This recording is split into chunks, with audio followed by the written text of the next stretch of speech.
We are wrestling.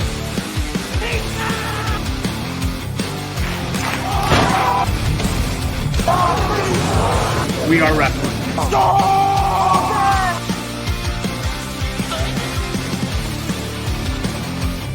Don, D-O-N? Dick, got it.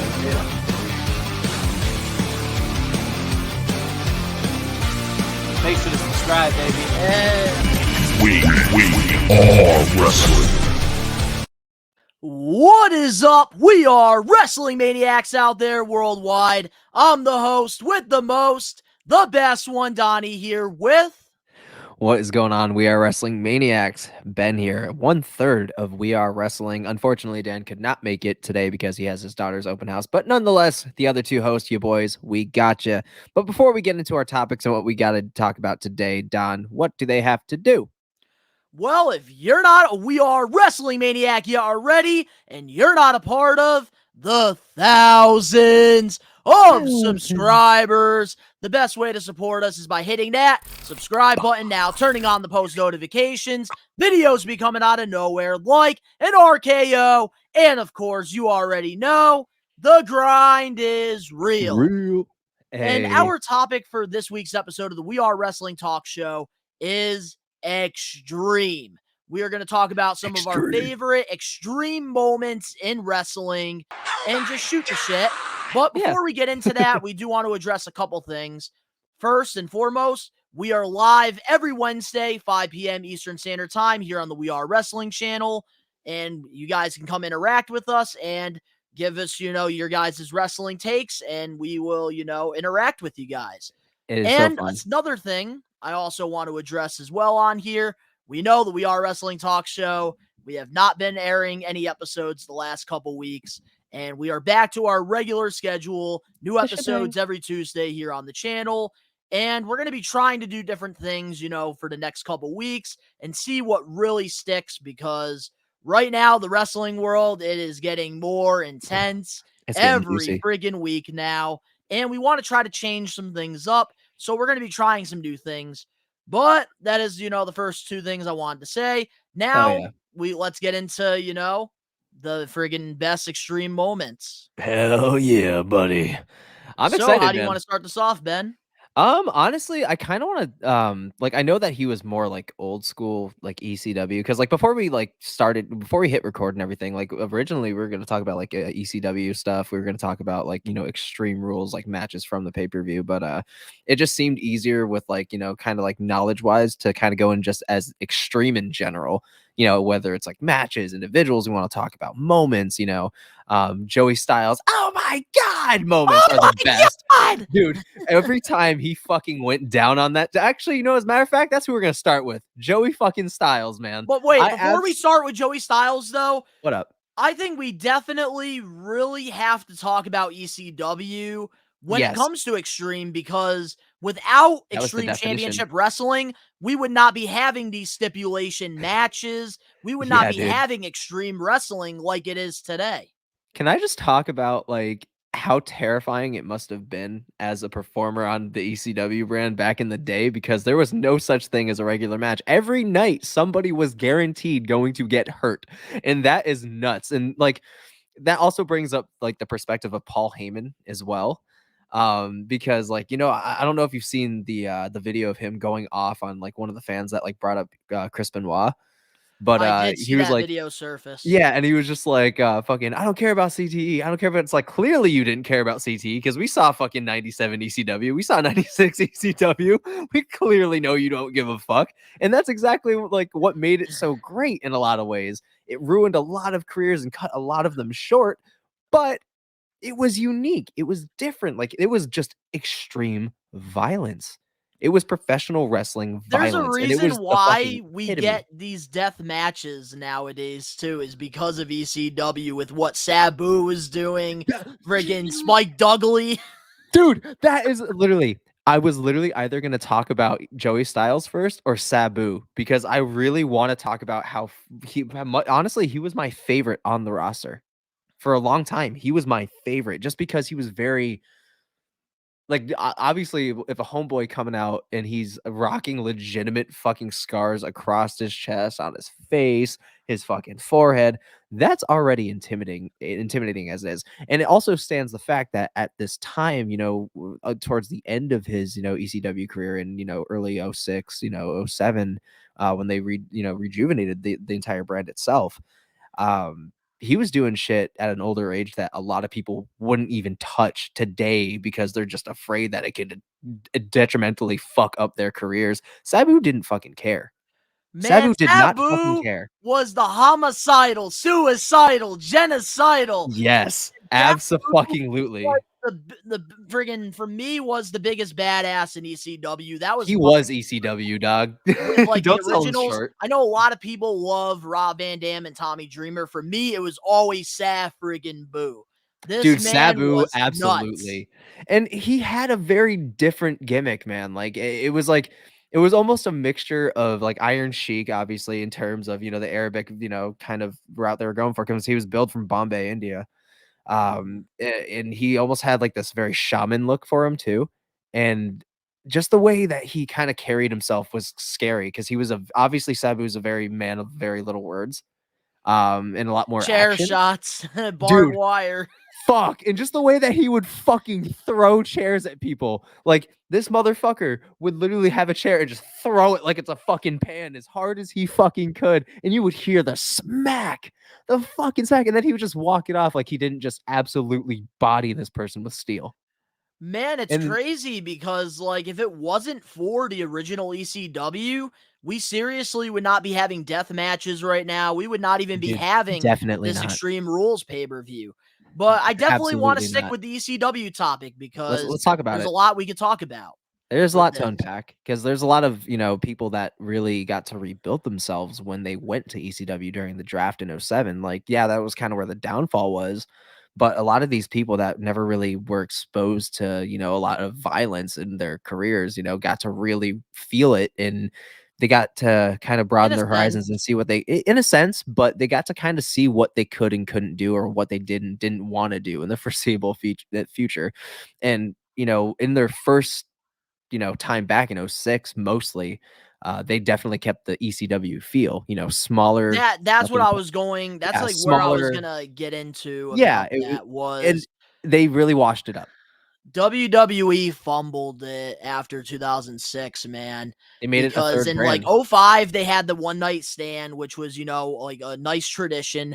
Then going into 2006, they made They a had December nice to December. storyline where it was ECW versus WWE, which was very interesting to see what they did there with John Mhm. Cena and Rob Van Dam Dude, at one Van night Dam stand. really got to he really got to shine in ECW during that war per se. And like that, I actually wanted to kind of conjunct Sabu and Rob Van Dam real quick, because when it comes to using a weapon in any kind of move set, they are the best of the best to do it. And just of like the flawless taking the chair, throwing it under you, and using it during the fucking leg drop, or throwing up the chair, then spin kicking it. Like, that shit's fucking awesome. Like, It is Sabu awesome. and Van Dam, ECW, WWE were probably the best to incorporate a weapon with a move. Yeah, and the thing is with Rob Van Dam, like he was able to have a career without having weapons in WWE. Yeah, Unfortunately, dude. Sabu, his whole character is based on weapons. Violence. Just Rob Van violence. Dam, like, did have the weapons, but he also did have the high flying and like the He had the abilities. jujitsu and stuff as well, which Sabu really is helped Rob Van Dam stand out. I will say though, Sabu is very high fly too, I He will is, say. but not to Rob Van Dam's level. Oh, And absolutely that's not. why Like it Van didn't Dam, really, I feel man. like, generated in WWE. But let me tell you Yeah. this, Ben. If you want to do some research on YouTube.com, I would look up On some of Sabu's YouTube.com. later work in TNA in like 2005. He had some Huh. great matches with Abyss that Now I is this definitely where dude, recommend. well, Abyss was basically, like Kane reinvention between Kane and Mankind, and you get Abyss. Like, that's All right, basically what we it can is, talk Kane about, and as we're Mankind. talking about Extreme, I do got to talk about Abyss a little bit. I know you're not Okay. really a No, no, TNA no, no, no. guy as Dude, I much know as, I exactly am. who dude, no, I get that, and I respect that because you're absolutely right.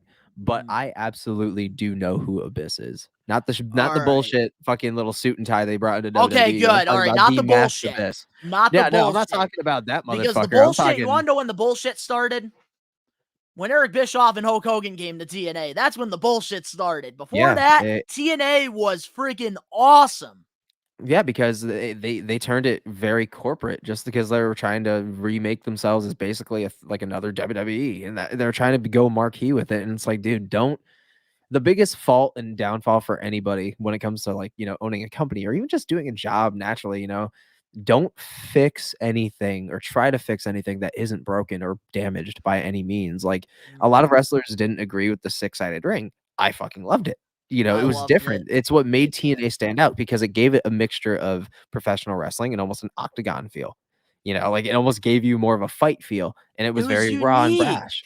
It was basically I feel like it was too good for its time because I feel a lot, and this could be a very hot like way to see it, and like a very hot take, but old school TNA in their layout was very much so way too like they were way ahead of their time because I'm seeing a lot of similarities with AEW with their setup.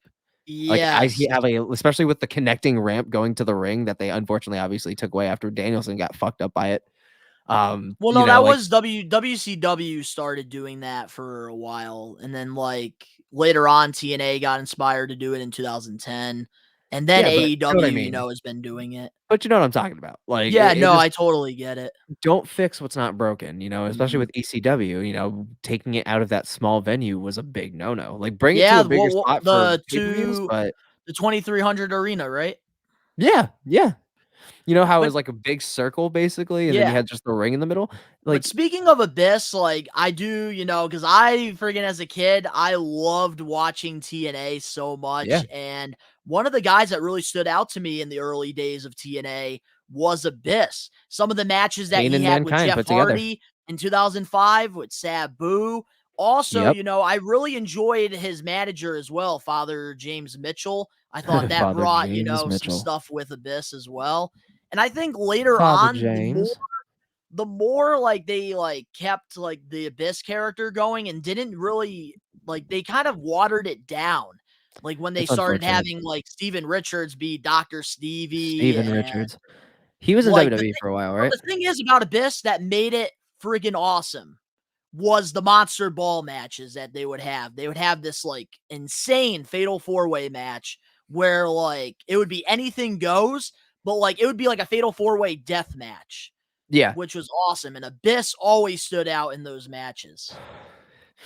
Speaking of TNA, I really liked their cage matches. Like how it was almost like a dome rather than like an actual just steel cage where there's like an Lethal, opening. that match was called Lethal Lockdown. Yeah, because Jeff Hardy made his debut at the end of one of those matches, right? And like climbed up Oh, on the on wait. top of No, it. that's you're talking about the bird cage. Yeah, the bird cage Um, was sick as fuck. Wait, I'm trying to I think thought what match that was called. it was back in Damn. '06 or '09 or some shit like that. Not Elevation X. I know exactly what you're talking about for that show. Because Jeff was in TNA for a while, right? On and Like off, for like he 3, was. 4 fucking years actually. Because TNA, because he was never there when it turned into Impact, which I cannot believe that they really did TNA like that because they really had so much potential with everything. Because they were definitely like the most like it felt like another ECW in a way Mhm. back in the day, when it was Yeah. still smaller, compact, total nonstop, action wrestling. It just yeah, there was a lot of good characters that came from TNA that are really, really good, like Abyss, and I feel like Abyss was a very, very wrongly used character in WWE when they brought him on as a manager. I Wait, just no, he never was in WWE. yeah, he was. Not Well, as no, Abyss. he did one thing with, like, a contract signing, that was it, like, one time. Yeah, and I feel like again, No, lost here's opportunity. Abyss's Lost like, this is the opportunity. worst decision that Abyss ever made was not signing that contract in 2007 when he did everything he did in TNA and then had the option to go against Where Undertaker at oh my WrestleMania 23. what? Turn that down to go Why the back to fuck TNA. fucking oh my god. And I feel like that's why, he didn't really have a career that's It as got good as it watered could have down as been. soon as he made that decision. That's And when the Abyss dude, yeah, character and that's the went tricky downhill. thing. And that's the tricky thing about this industry, man. Is you're one wrong decision away from completely throwing yourself off the rails and relinquishing your push. And that's unfortunate because again, I see Abyss as a cross mix between like Kane in his peak when he was masked and fucking Yes. Mankind put together. That's Oh, Abyss. definitely. And around And that time, they could have done a lot with Abyss, and especially him going against Undertaker at yeah, WrestleMania. dude. And the thing Remind is you. that the thing that they really fucked up with Abyss is they could have totally harnessed the prestige that they could have played off this dude to have him unbeatable. Like they really made him a threat in TNA for a long fucking time, dude. They And he was did. genuinely scary to fucking watch just because he was a scary looking dude, you know? So I feel like him not being in WWE and being, Undertaker's opponent at 23 was definitely a fucking missed opportunity and a shitty choice on his part. Hey, but the thing is though, like But you gotta follow your heart, man. I know we're coming out of this about the decision he made, but It's just overall bonkers, he has had an amazing wrestling career. Oh, And now absolutely. he's a TNA Hall of Famer and he's actually working backstage in WWE now, which is, good to see that at least he's walking with At all the least he's stuff that this walking. man did in TNA I because hope he did a lot. dude, I hope that, I really do hope that Abyss, does show up and do something, you know? I even if it was like a one-off, even if it was just like a little build up for something, even if it was like against Bray Wyatt, that would be fucking sick. Like Oh my if god. he had his mask back, had the fucking, the jailhouse fucking cut off, all that Mhm. shit, dude. I'd But be you see, all over that again. the problem with that with Abyss, unfortunately, is Abyss is out of shape now, and he's Yeah. had better days. Like he is not going to ever be able to step foot in the ring again with all the stuff that he friggin' went through. Again, That's man, why I think that's why he did the Joseph Park see, character later on in his run. no, I get that, but at the same time, I wouldn't necessarily say that. He does have a choice. He will always have a choice. If Mankind can do it, if Mick Foley can do it rather, if Stone Cold can come back and take a bump on concrete and work a full fucking match and then entertain the crowd for another 20 minutes after, you can't tell me that Abyss would Hey, you're if he really absolutely wanted it, right. all you have to do is really want it, especially if you're already established in a business. All you have to do is really want it, and he can come back anytime. And I guarantee Triple H would work him fucking numbers, and he would make Abyss relevant again. So I Yeah, but just the think that problem with Abyss for uh, me, like as soon as like he cut the hair, that was it. Like he lost the yeah, look because when he had the long curly hair with like the black mask and yeah, like dude. the And he sick had outfit he his wore, jumpsuit. that was like I don't know, that was Yeah, just it. exactly, man. And again, Abyss is a character for me that's full of a lot of unfortunate but Violence, amazing what baby. ifs. What ifs, Violence. bro. Because, dude, again, him and Taker at 23 in like a fucking casket match would have been sick, or a buried alive match would have been fucking sick. Like there's so many Just things a you could have done with match in Taker. general with those two would have been sick. But I feel like with Abyss and Taker, there has to be a stipulation. There has to Monsters be balls. a monster ball. Like, dude, no, it has to be fucking something absolutely insane. Like, I would want a buried alive or a casket match, and I quit match, fucking graveyard, a fucking boneyard match. Like, I don't give a fuck. Mhm. It would have to have a stipulation, just because of Yeah, how no, I massive both of those agree. characters are. But now, getting into the word extreme, what Extreme. match stipulation would you say would be the most extreme? Like on top, like the most gruesome match, like naturally, or the one that's like WWE. most fucked up In WWE, what would you say in would be the WWE most brutal match in WWE? nowadays or back The then. reason why I specifically say WWE is because obviously we know the death matches, nothing is as violent as a death match. But Yeah, with you kind of WWE, gotta. they don't do that. What would you say is the most brutal match WWE has that you would say would be extreme? Ah, for WWE. Are we talking now? Or are we talking back then, or just in general? Oh, in general. In It could general? be Okay. you could say one back then, one now if you want to. Okay. So for now, If we're going in a now sense, the most violent match, hands down, would be Elimination Chamber. Just because there's so much you can do in the Elimination Chamber. And I mean, yeah, Hell in a Cell is great. You can use whatever, but people don't go balls deep anymore. Triple H doesn't think that blood's necessary, but I'm like, dude, every so often, gimme. And then Tony Khan's the opposite. He feels like blood He needs to needs be in to every just match. fucking like literally before you even walk in the building, you're stepping in a puddle of blood. Like literally. Here's a utility blade. Basically. But yeah, so back then though, I would have to put it on a tables, ladders, and chairs. Actually, no, an Extreme Rules match because an Extreme Rules match back then was thumbtacks, chairs, light bulbs, glass. Well, your mic went muted.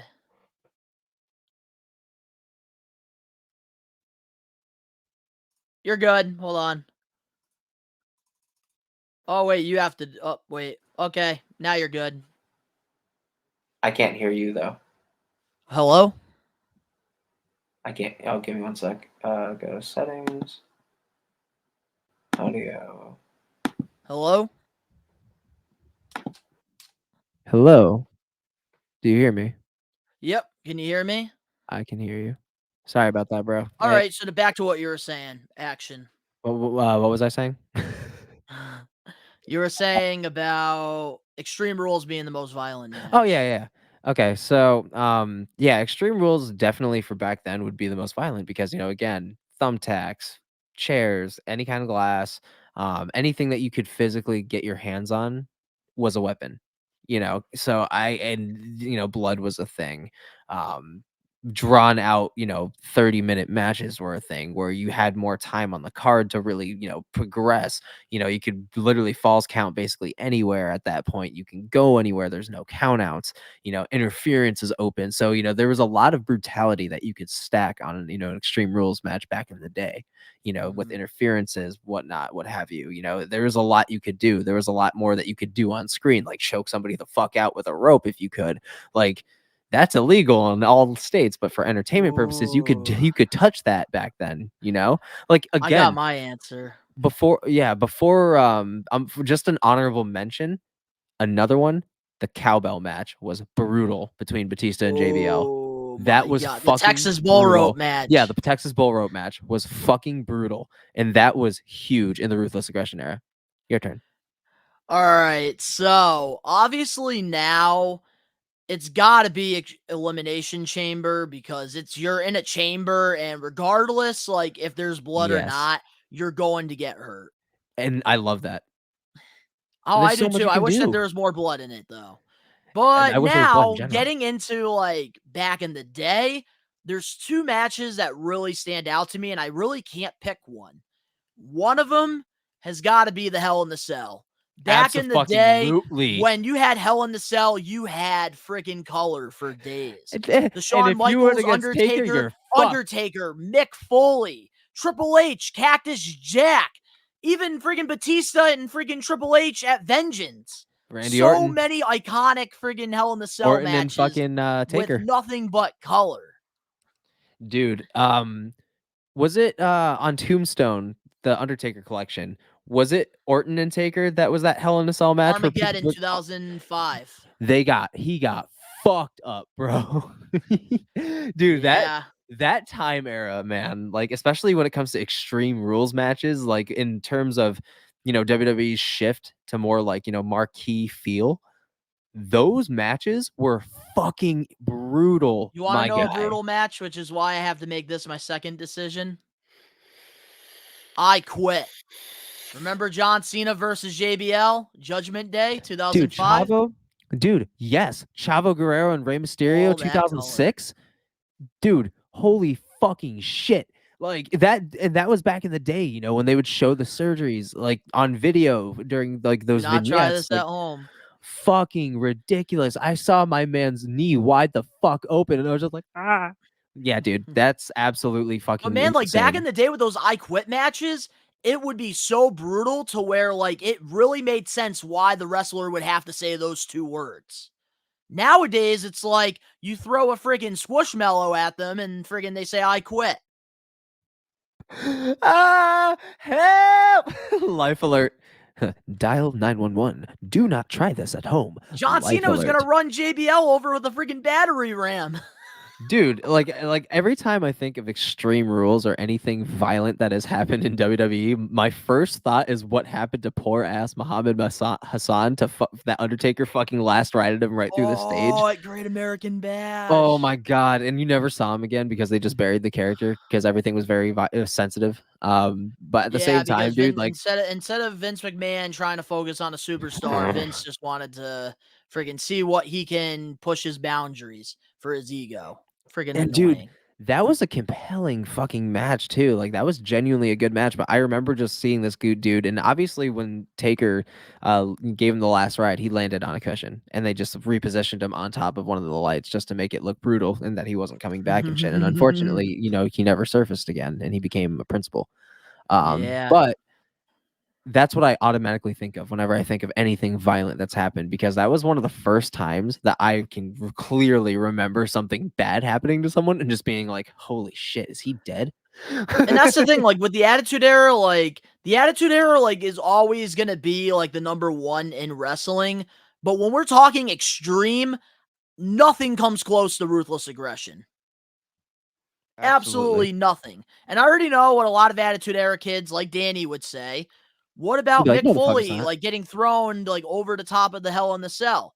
Okay, look at all the stuff Mick Foley did during Ruthless Aggression as well. He got speared through a freaking table by Edge with fire. Absolutely, dude. The match with Randy Orton at Backlash Oh 04. my god, dude! That and the hardcore match at fucking WrestleMania 22 with Edge and Foley will remain one of the greatest of all time, dude. I don't give a shit. Don't at me. That match was fucking just incredible and just an adrenaline rush. I still watch that match to this day, just because I absolutely love it. Not just because it's two of my favorite superstars growing up in the same ring, but just again, that was one of the last brutal fucking matches that we really got, other than the ladder match, but or the hardcore match, Extreme Rules match that Vince and HBK had at WrestleMania That 22. was WrestleMania 22. Yeah, what kind of match was that? Was that a no holds barred Oh, match or no holds barred. Yep, okay? that's the term. That was pretty fucking brutal too, because dude, Vince got fucked up, bro. He And took then an he ass fucking beating. I do got to give him that. and he left on a stretcher with his fucking finger up. That shit was And then wait, wasn't it the next pay-per-view where he wrestled God? dude.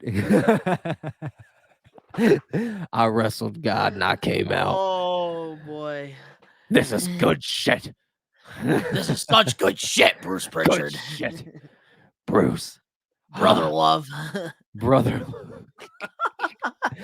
But dude, like those are some of the most hardcore moments of WWE, man. Like in particular, like I just love and miss some of those matches because we don't see them nowadays, man. Like the Yeah. Elimination Chamber today has nothing on the Elimination Chamber of 2005, 2006, 07. Like it has Oh, it nothing has on any of nothing those. compared to like the first elimination chambers to like now, it's been watered down big time I and it hate it, sucks. man. I'm not I even gonna hate it. lie. I'm not even gonna lie though. Despite being watered down, this recent one that they did in Saudi Arabia with Brock Lesnar in it, I actually did enjoy that elimination chamber. I do gotta say that. Like when Brock Lesnar broke out of the cell and then he started beating the crap out of Theory, that was pretty funny. That was a good match, I thought. It was. It just I sucked do what want happened to. with Bobby Lashley, though. That's the only Yeah, thing he was that already upset injured me. before he went in, and then he had Brock sell it. I Mhm. really have to like speak upon this one. Um, just because it made me happy and very feel. I guess you could say it's more of an honorable mention because it made me feel super Mhm. nostalgic. But a lot of people hated the angle with the Fiend and Randy Orton and how he got lit on fire and shit, and how it was like, oh fucking, it looks super fake and cartoony. I'm like, bro, fuck you. That was a great moment because I never thought in a million years we were going to see a moment like that in WWE TV ever again. So the fact that we got to see someone lit on fire on TV by Randy fucking Orton, have him puking out black blood and shit, having the Fiend resurface at WrestleMania 37, I thought that shit was fucking immaculate. I thought that shit was great. And a lot of people hate on it, but for me, that is a moment that stands out as, I guess, a little extreme because it was extreme to a lot of viewers that haven't seen it and a lot of kids that got For to watch being a somebody get PG burned alive. product, yeah, no, I I get have to that. give it an honorable mention, man. I have to put respect where it's due, But and here's I the could thing I do respect gotta it. say about The Fiend real quick. I know, Yeah, like, man. I'm not gonna get into this too much because obviously this is, an extreme episode of the We Are Wrestling Talk show. No, But of course. recently, Seth Rollins did an interview with Ariel, and he, like, really made a lot of sense in his interview. He talked about how hard it was to work with the Fiend Yeah, character and, admitted in the interview that the Beast Slayer character pretty much, yeah, died when he had to go against the Fiend because of how overbooked he was and how hard it yeah. was to work with that character. And he was And talking about how I he kind had of feel bad for Seth Rollins because he got a lot of hate around this time too. yeah, and But but luckily he was able to bounce back. That shows good. you that he's a first class Hall of Famer, baby. Hell yeah, man, and it shows what kind of leverage he has too, because he had Vince McMahon personally take the frickin' out of his name because he was like, "Dude, it's great to say it, but to have it in my name," he's like, "No, like absolutely not." And Vince took it down, and like it's good to have that kind of pull in the business, honestly. But Hey, you got to be trusted in order to do that. And Seth amen. Rollins has gone out there and he is trustworthy. Oh my god, yeah, dude, 100 fucking percent, abso-fucking-lutely. But now when it comes to extreme, like, who are some other wrestlers you would, want to give the spotlight to and talk about? Like extreme wrestlers in general. Yeah. I all right, so he doesn't get mentioned a lot. And he's not really like, like as big as he was in his, his final run with like WWE and ECW and shit because, a lot older and all that other hunkadunky. Um, but I really liked Sandman's entrance, how he used to bust himself the fuck open before every Hey, that match. counts. Sandman does count, I man. This do is I do, anybody and extreme. he made the fucking kendo stick actually prestigious. Like that was his kendo stick was like Triple H's sledgehammer. Like it was just one of those things that you saw hand in hand, you know? Like you always thought it, and you always thought they had it in their fucking hand, even when they didn't have it in their fucking hand. It was great, and I Man, loved it. The Sandman, he lived his best life, all right? All he had to do was friggin' come out from the crowd with a Budweiser, friggin' Kendall stick, beat the shit out of people, friggin', smack himself with friggin' beer cans and Kendall sticks on his head and bleed. He had the best life, honestly. Oh, big facts, dude. I think another extreme moment that we've definitely talked about it. I don't know if it was in a live shoot the shit or if we were talking. I think we were talking about ladder matches. But that moment where Joey Mercury really got fucked, where his whole career kind of came to a whole Armageddon ass end. '06. Dude, that was the most brutal thing I have ever seen on live television in my entire life because I literally was watching it live.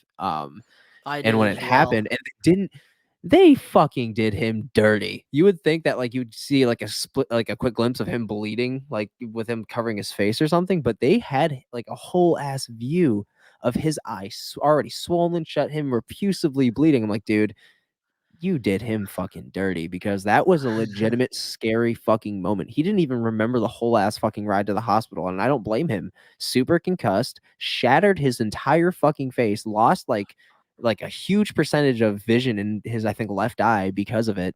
Had to get basically facially reconstructed, and that obviously puts a damper on what you can do now in your career. Like you can't take bumps like that on your face anymore, and that's a huge thing in the wrestling business. Is because like if someone doesn't pull their punch just hard enough, you could reshatter some shit. And it's the same thing with the ladders. Like, they have to be careful and they have to really make sure that their spots are like spot on because something can go wrong like this.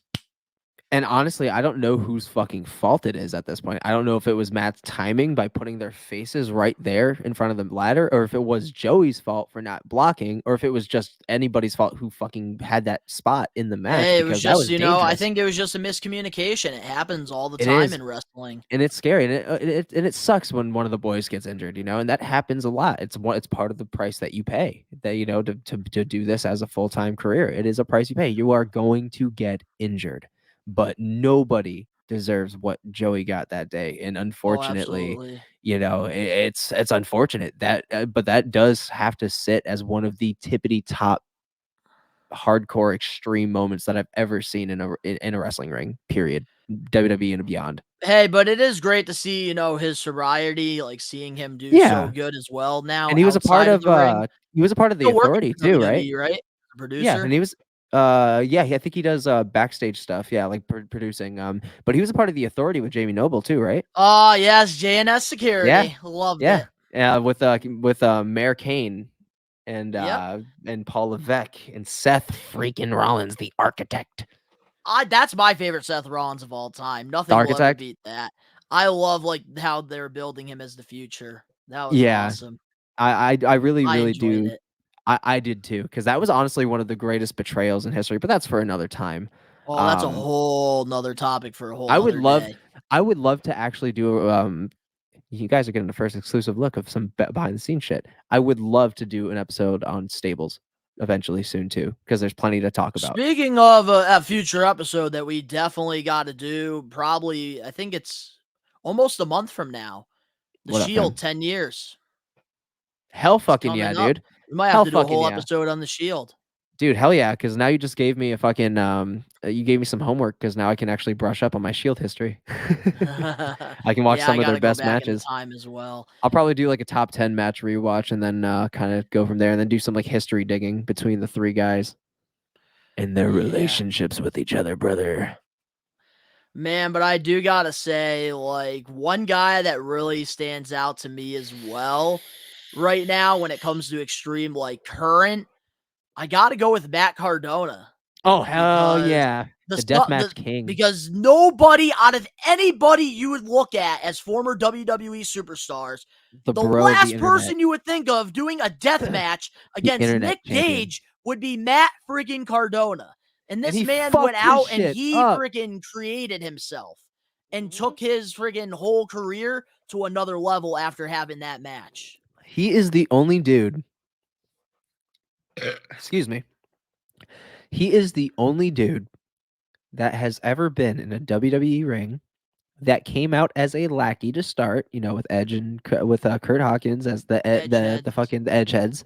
Um, but he's the only dude that was ever in a WWE ring as a mid carder at best and jobber that got himself completely over by himself, went to the Indies, made a complete name for himself that could go step into the fucking ring with the likes of Roman Reigns now, and I would fucking buy it And and that's would the thing demolish. too, I And do but he want to no, point dude. out.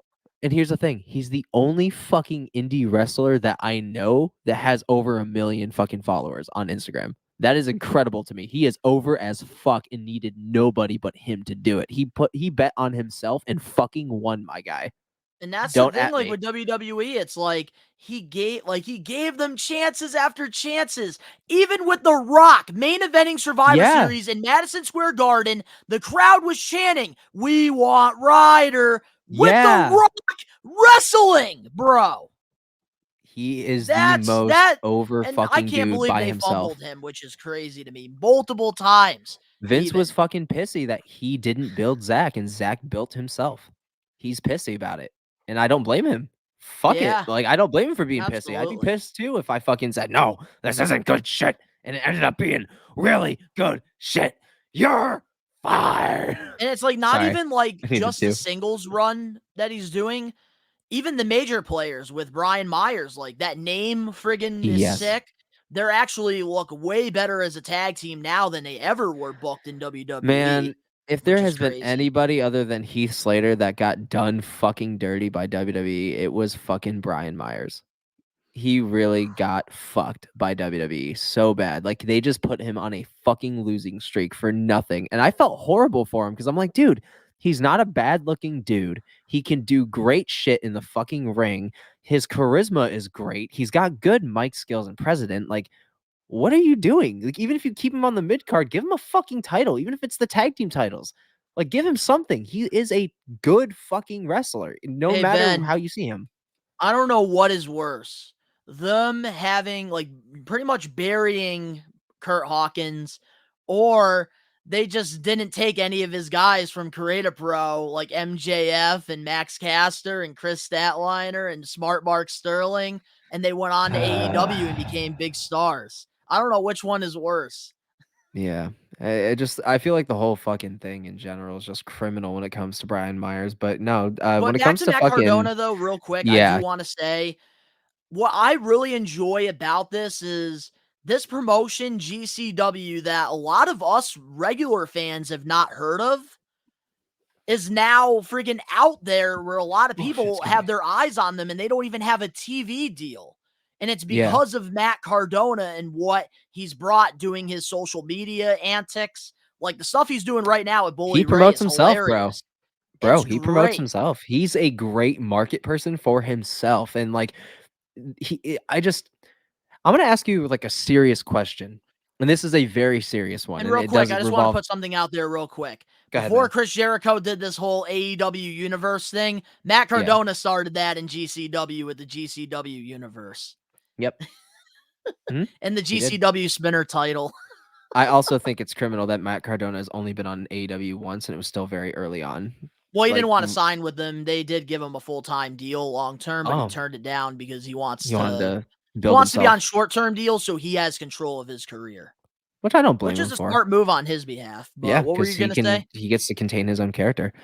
Big, big, big question. Because obviously everybody's goal is to end up in WWE, and you can't tell me that it's not his. He actually texted Vince that he was sick of fucking carrying around 6 titles, which I find honestly ballsy and fucking hilarious. When he No, dressed dude, up as Vince McMahon, that took a lot of dude, balls. he had because you remember like not too long ago, maybe like late 2020, like early 2021, maybe even by middle, he had like 6 titles on him. And he literally texted Vince The belt McMahon and said, collector. dude, he literally texted Vince and said that he was tired of having 6 titles. And no, I don't know if he got a response or not, but it actually happened. But I will say, and I have to ask you a serious question. Under Triple H, do you think that Matt Cardona has any kind of chance to not only sign back with WWE, and do you think that Triple H would see him as a main event player, especially with his given career outside that he has built himself? Ooh, damn. Because you All can't right. deny, because This is before you going answer, you can't deny what Matt Cardona has done. Not even fucking Triple H can deny the fucking accolades he built for him nobody fucking self. can. This I've dude been went a out. fan. The thing is about Matt Cardona is I've been a fan of this guy ever It's since ECW when he had like yes, the tights and then the long on the other side. yes. I have been supporting friggin' Zack Ryder since day one. Exactly. He could come back as Zack fucking Ryder in WWE right now and steal the whole fucking show. Dead fucking ass. But All do you right, so you think? want to know my answer for this one? Yes. So here's what I think is going to happen. Matt Cardona is still going to be on the indie scene for, Yeah, I of say, course. another 2 years until 2024. Then in 2024, that's when he is going to make a decision. He's going to do something similar to what MJF is doing right now The because bidding that's what war. he does. He's a marketing genius. And he's going to get a massive offer from both AEW and WWE. And you want to know why he's going to go to WWE? Hmm. His best friend is Cody Rhodes. He will be back in WWE, and I think that he will be a top mid-card guy. I Especially don't with see him winning the Cody. world title around that time because Dude, there's going to be too many, top guys around like that I time. know that bringing Cody back was definitely a Vince thing. And that was a massive dub for WWE, and that was probably the last big dub that Vince provided. Yes. But it's a dub for Triple H because now Cody has executive fucking profession under his belt. So that's already a fucking dub. Yeah, and Cody And Rhodes he has a lot of friends in the company. Matt MJF Cardona. and him have become buddies, Yeah. very close because not a lot of people know this, but Cody Rhodes really did take MJF under his wing He before did. AEW was a thing. Why do you think he And doesn't this fucking right here is a quick shout out to our sponsor, Blitzkrieg Pro, one of the best independent wrestling shows in our Abso-fucking-lutely. area. Because MJF, in the beginning of his, run with Creator Pro, he did a lot of independent shows, and Blitzkrieg Pro was one of them. And Cody Rhodes did a lot of stuff for Blitzkrieg around the time. And that's where MJF and Cody actually developed a really close friendship. And that's when Cody That's why you guided don't hear him. him talking And any why type do of you shit. think MJF got signed to AEW? That's Cody why watched you his don't, work. bro. Again, that's why you don't hear fucking MJF talking any type of shit about Cody Rhodes. That's why he fucking That's the like when roller he brought coaster. yeah the roller coaster. That's exactly why he didn't talk any dirt on this man's name. It's because Cody, he really did catapult him. He I'm is the telling you this reason right why he is now. everything he is. And now Cody's got pull in WWE. And that's the thing. I'm telling you this right now, and this is an extreme hot take. That's right. I'm going to use the word extreme so we can keep this on topic. Yep. Some guys that you need to be on the lookout for that I think could transition from, independence or AEW or Impact to WWE. Here are the names. Let's go. Matt Cardona, MJF, Ricky Starks, and 10 from Dark Order. And also QT Marshall. Hell Those yeah, are the boy. names you got to watch out for. Those are Cody Rhodes guys. Also, Jade Cargill. Can't forget her. Dude, yeah, dude. See, a lot of people fucking hate on Jade Cargill, but I actually really do like her. I do like her work a lot. And But then again, her she's dope, schedule, man. though, she might stay with AEW, but who knows? The way that their Who knows? booking Hey, has been the last couple weeks. If she's I still would be getting leaving. booked good and she's getting paid good and she's eating good and she's enjoying the schedule she has, fuck it, stay there, man, because that's you got hold of your career, you're doing good, you're paying your bills, you're living good, that's all the power to you. If you can really have a full almost grasp on your career and really make good decisions where you're still thriving, all the power to you. There's no beef there at all. That is fucking excellent. I love that for you. But I do, speaking of Cody Rhodes, if there is one extreme moment I have to bring up, is our successful live stream of Hell in a Cell. Oh my God, Hell in a Cell. The fact that they allowed him to wrestle, I mean, granted, the only reason that the doctor cleared him to do it is because his pec was already ripped off the bone, so there is no further damage he could do to it. Will the bruising get worse? Yeah, but there's no further damage he could have done to it. So it's not like he's in risk of anything because he already ripped it off his fucking bone. So he's already going to need surgery to get surgically repaired. But the fact that not only was it super fucking uncomfortable to watch, the dude was clearly hurt. But the fucking stake of the match, how long the match was, and the fact that he was able to turn it into a 5-star classic is extreme as it gets to me, because that is very real. That was not fake by any means. That dude was fucked up, should not have competed in the first place, competed, made it a full match, 5-star match, and fucking won. That is an MVP that we are going to see dethrone the Tribal Chief. Definitely one of the big WrestleMania possibilities 39. there. 39, I think right? that's the time that's going to happen. There's a lot of things I think are going to happen at WrestleMania 39, but that's a whole nother topic for a whole nother day. I cannot wait for that fucking build-up. I'm sorry. Here's what I do want to do last before we end this week's episode of the We Are Hell Wrestling yeah, brother. Talk Show. Talk to me. Because there's so many extreme wrestlers through the time, I want both of us to name 5. And it doesn't have to be full explanations, just 5 wrestlers? guys that need to get, some respect. Okay. Do you want me to go first, or we'll go back and forth? You first. Jeff Hardy. Jeff Hardy? Okay, that's a good one. Jeff Hardy, obviously, 100%, just because of, just how much he's given to the business and how much, unfortunately, he's paying for it. Jeff Hardy. There's no denying it. I gotta go Raven.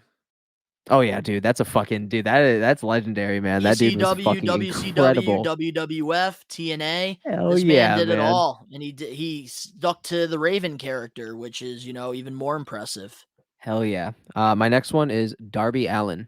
100%. That dude needs respect on his name, and that young man is going fucking places and has a monumental career, and we have not seen the best of Darby Allin yet. Not only is he freaking extreme in the ring, but he's also very extreme In real outside the life. ring. Yeah, man. I know what you're talking about. Hell Yeah, yeah, he man. just jumped like off like a friggin' like 300 feet freaking like waterfall thing. Yeah, dude is fucking nuts. But hey, man, Darby Allin needs some respect on his name, so that's my number 2. Yep. My number 2 has got to be Tommy Dreamer, man, the heart and soul of ECW. That man needs to get Absolutely. a lot of respect, and it's great to see him have a great career. And now, like, doing And he's some, doing like, Impractical producing Jokers in and shit TNA, too. which is nice. And he's doing shit with the Impractical Jokers too. You can't not Yeah. fucking state that because the Impractical Jokers are very big fucking wrestling fans. All right, very big. Mhm. They've been in AEW and WWE shows. So And Tommy Dreamer um, has created a little promotion, House of Hardcore, which is, a nice company that they're doing. that's already a sick ass fucking name. That dude is winning. I don't care. That dude is I winning. thought around the time when they announced that they're actually going to get like a big TV deal. I did think that was going to happen. Hey man, never say Unfortunately, it never. didn't. But never say never. Again, if you really want it and you come up with a good product and you can sell it, boom. My third extreme um wrestler that I'm gonna go with. Wow, I don't know why I blanked out there for a second. I'm definitely gonna go. I'm gonna keep it at Sabu. Again, we talked about it earlier. Dude's a fucking monster. I think he is absolutely incredible, very unique, and I miss him in the ring. But unfortunately, he's another dude that's not gonna be doing it much longer if he's doing it at all anymore. Like I'm not even Yeah. sure. No way Sabu is not going to. For me, number 3, damn, because like there's a lot of them, so it's like very hard to like really pick some of them if that makes any sense. For Absolutely, number 3, I am going to have to give it to Nick Gage, man. This man hasn't really had like a big TV break. He's always been, an indie, outlaw, and he's put on death matches for years. And he's also, been fighting sobriety as well with drugs and, absolutely. addiction.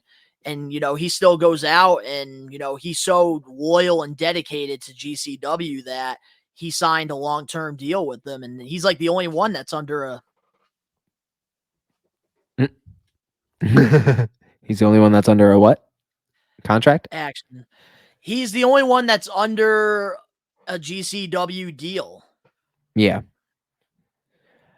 I think my next person that I'm gonna bring up, yeah, I'm gonna go with that's gonna be kind of out of left field. Like a lot of people will be like, "You really saying him?" But I'm gonna say it. Shane McMahon. That's my No, number that's 4. definitely not a left field. That's That's my definitely number 4. not. And like it's not even like you can't even say the dude's a wrestler because he's not. He's not a professional wrestler. He's not a fucking athlete like that. Well, he might be an athlete in like another sport, but definitely not professional wrestling. However, I will give him. I can't even say that he's not an athlete because I've seen that dude train and he goes hard. So, all right. So he's Yeah. not a professional wrestler, but he is obviously he's athletic. But I respect him more than anything because of what he has given to the business and the insane shit he doesn't have to do, he has done and has proven that when he gets into the ring, you are going to see him do it all because that dude has fucking like Brooklyn type heart. That dude does not go Mhm. down.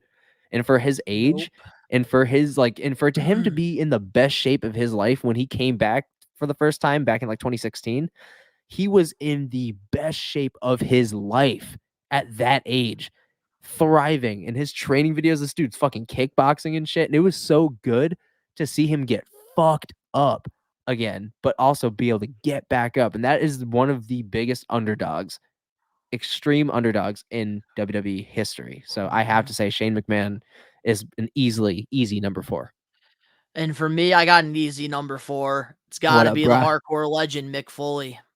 That Hell man, if it wasn't fucking for him, yeah. sacrificing and literally killing his body and putting it on the line each and every night, we would not be Abso-fucking-lutely. WWE would not be where it's at right now.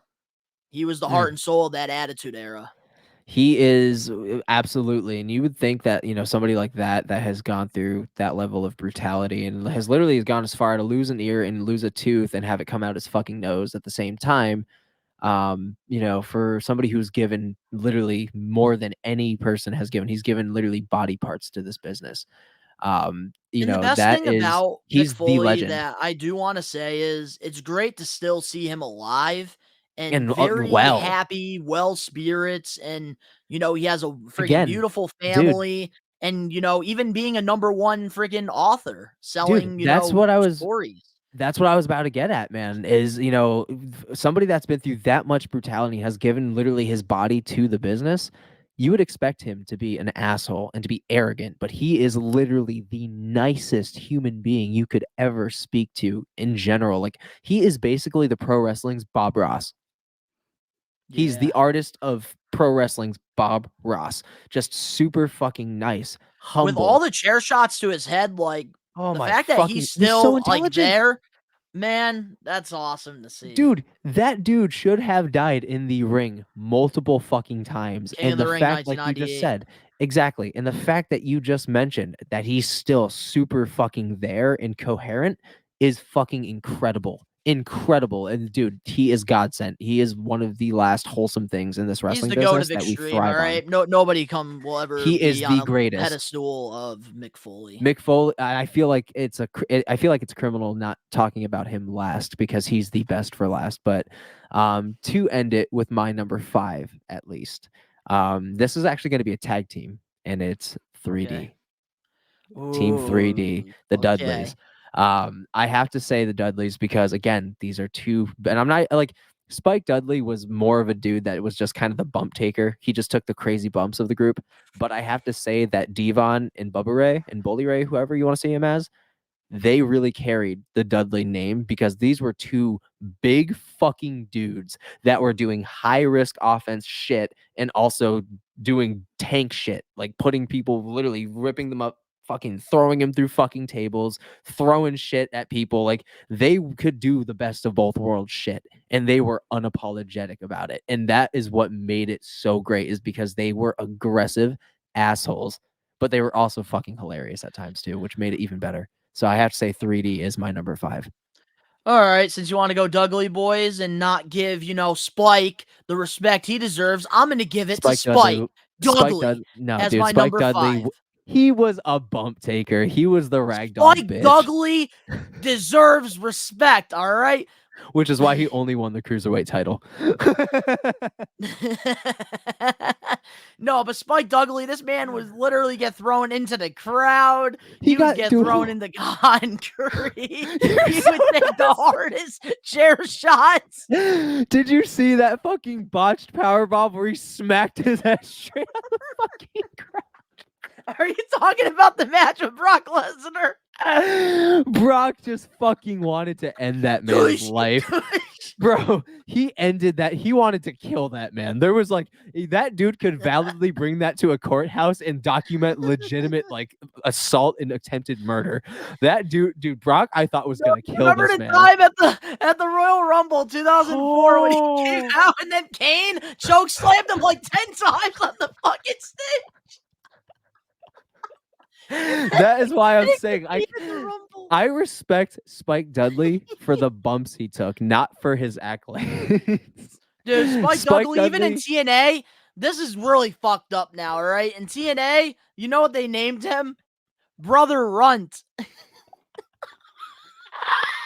I'm sorry, but Spike Dudley was basically every single pro wrestler's jockstrap. Like, it's true. That dude is the most thrown around fucking disgusting little thing that they just beat the shit out of, and they just keep doing it. But nobody knows how to take a bump better than fucking Spike Dudley. You cannot at me. That dude went through everything his entire fucking career.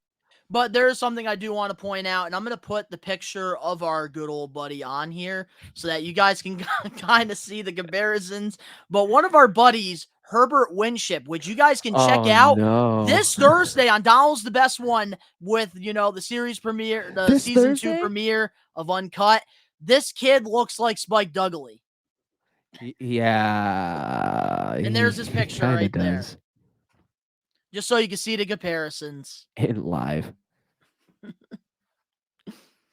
But man, Spike Dudley's got to get the respect where he deserves, man, because I'll he give did him that some respect. crazy shit. Again, I'll give him that respect for the bumps he took, but not for his accolades. And if you guys are wondering why Danny's not on the talk show this week, it's because he thought 3-minute warning were hardcore, so we couldn't let him say that on the talk show. Yeah, this week. his take is 3-minute warning. That's just it. For every question that we answered and we provided today, 3-minute warning. That's his answer. 3-minute warning. Why did you take a shit today? 3-minute warning. So, guys, no, here's what he would have answered. Survivor shit. Series 2002, the 3-minute warning match that they did against the Jeff Hardy and Bubba.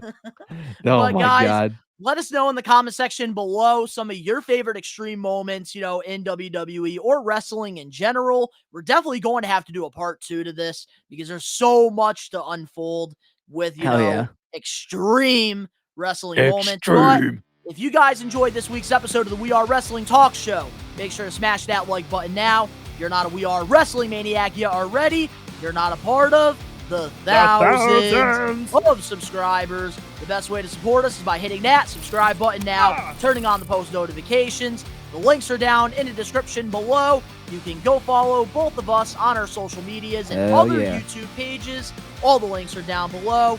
And of course, to all the We Are Wrestling Maniacs out there worldwide. This week, we will be doing our live stream on Wednesday, 5 p.m. Eastern Standard Time. And hopefully Friday, we will be having our predictions for Extreme Rules. You're not going to want to miss. And of course, my reactions, we'll be having them come out throughout the week. But to all the We Are Wrestling Maniacs out there worldwide, we are taking over. Peace.